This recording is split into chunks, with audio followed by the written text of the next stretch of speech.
Hello guys, welcome back to another training video today. It has been a while since we spent some time with Miss Hazel, and so we're back today. I've been putting her back to work, and I'm just gonna walk you through some of the progress that she's made, just some stuff that I've been doing with her, getting her back to work and back on track. Some of you might know I broke my finger earlier this summer, so she kind of had to take it easy and just wait until I healed, but we're back to work now. And so today we're just going to go through some groundwork things. So I always start by grooming her. That's a kind of our normal thing, and just getting acquainted with each other for the day. So let's get started.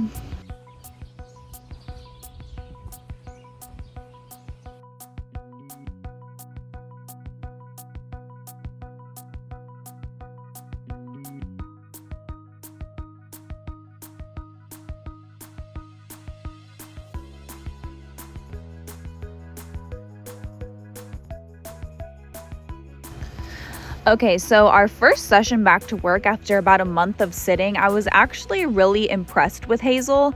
She usually doesn't refresh very well. She has to be worked pretty frequently, but I was really impressed with her this day. She put the surcingle and the saddle pad right on with really no issue, and I actually snugged her up pretty tight. So she's lunging really well, and overall she just had a really good session on her first day back. So I was really happy with it. So this is just a little overview. We didn't do a whole lot, just our lunging and our whip exercises and getting that saddle pad and surcingle on. So I just wanted to brush things up a little bit, and she really impressed me.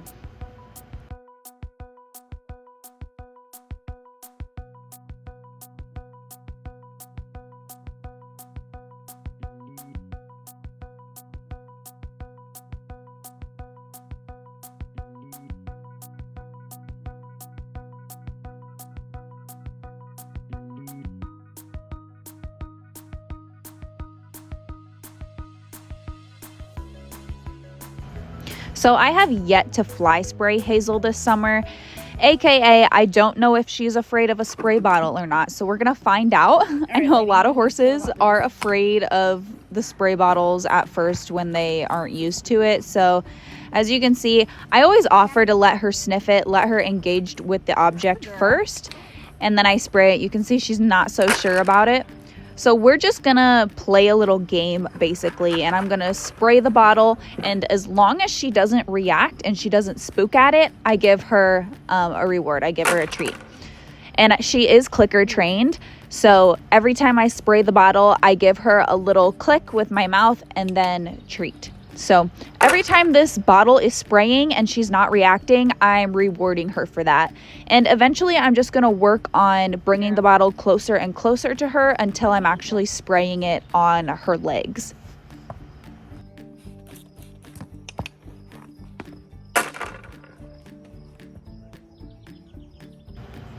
Hazel will often in our training sessions stop eating the treats as well. You can see she's at a point where she's just a bit uncomfortable and isn't sure that she wants to put her head down and eat. So sometimes I'll give her a little bit longer of a break just for her to calm down, accept the treats. And she's not freaking out by any means. She's just a little bit tense and is like, I don't know that I want those treats right now. So as you can see, I kick the pan closer to her and I'm like, dude, just eat them. So I'm just giving her a few minutes to think about what she wants to do, and then I'll keep going. Good girl. Oh, sorry. You gotta come forward.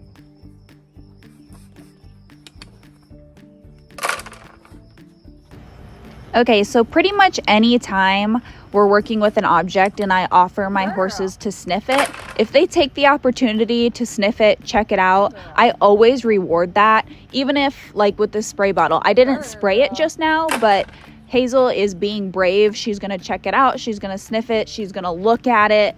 Then I'm always going to reward her for that. Because it's really easy for our horses to just avoid the situation. If they're scared of something, they don't want to look at it. They want to flight from it. So if Hazel's going to look at this weird object she's not sure about, then I'm always going to reward her for being brave. So we keep working at this, and by the end of our session, I'm actually able to spray the bottom of her legs, and that's where we end it, at least for this session. And this whole thing honestly took us like 8 minutes, so I think we're gonna be fly spraying her very soon. She's just not too sure about it yet. Okay, so Hazel already knows the saddle pad, right? So since we've been doing that, we did that last time. I'm not spending a whole lot of time with the saddle pad. I've thrown it on and off of her just to get her reacquainted with it. And today we're actually gonna try to put the saddle on. So being this is another foreign object, I always give her the opportunity to sniff it and check it out. And then I just am going to toss it back and forth at her, let her get used to the noises of it hitting itself, it hitting her, and, you know, all of that weird foreign stuff that we have to get used to now.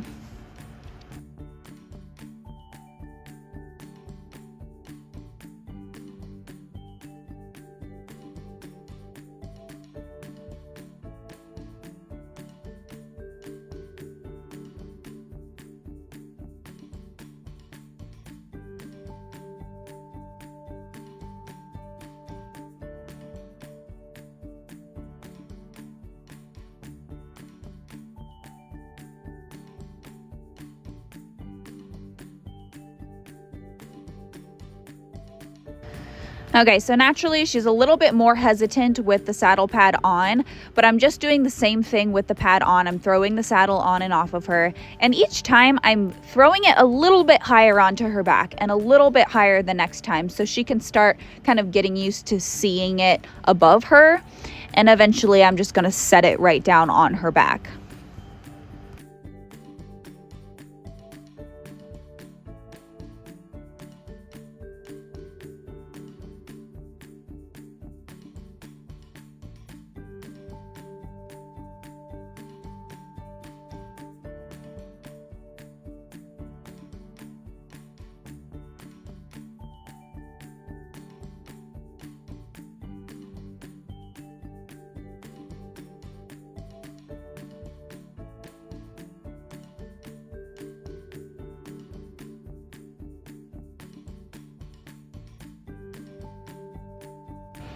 Okay, so here comes a moment where Hazel very much thinks about panicking.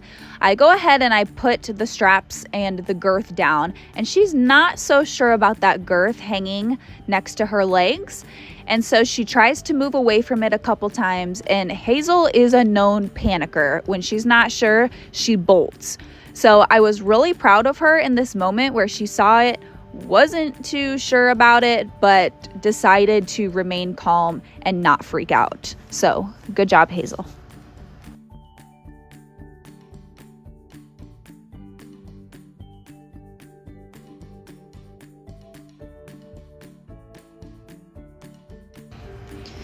And being that she was feeling the pressure in this moment and decided to make a good choice, I go ahead and take the saddle off and I give her that release. So it's so important when we're training these really tense horses to give them a release. And since she decided to think through that situation, I just go ahead and take the saddle off and give her that reward.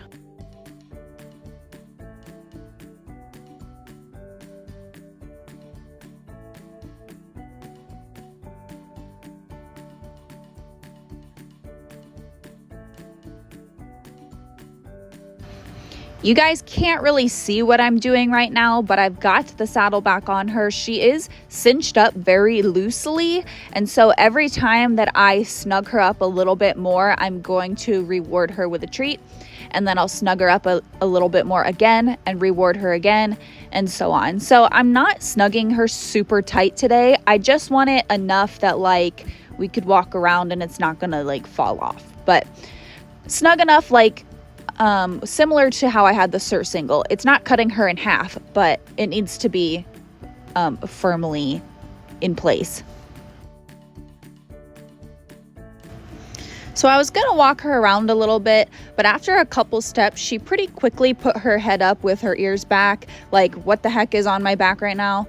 So I felt like Hazel was really tense, but was taking in this information pretty well. So I didn't push her super hard this day.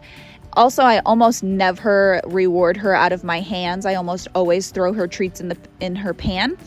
But for this situation, I decided to just unsaddle her for today. We're not going to go to lunging just because I feel like she is really tense, and I don't want to flood her with too much information and cause, a bucking fit or a panic or something like that. So since she decided to think through a couple of different occasions today, I'm just going to go ahead and unsaddle her, and we're going to call it the end of this session.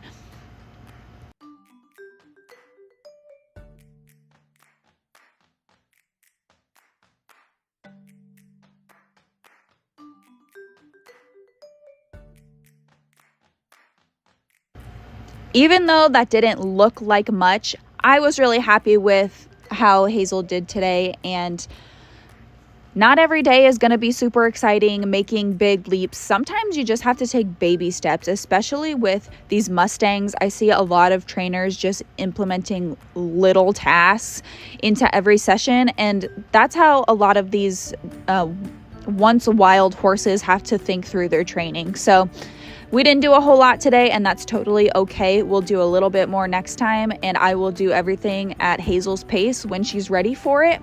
So thank you guys for watching, and stay tuned for more training with Hazel throughout this summer. I'll see you guys later. Bye.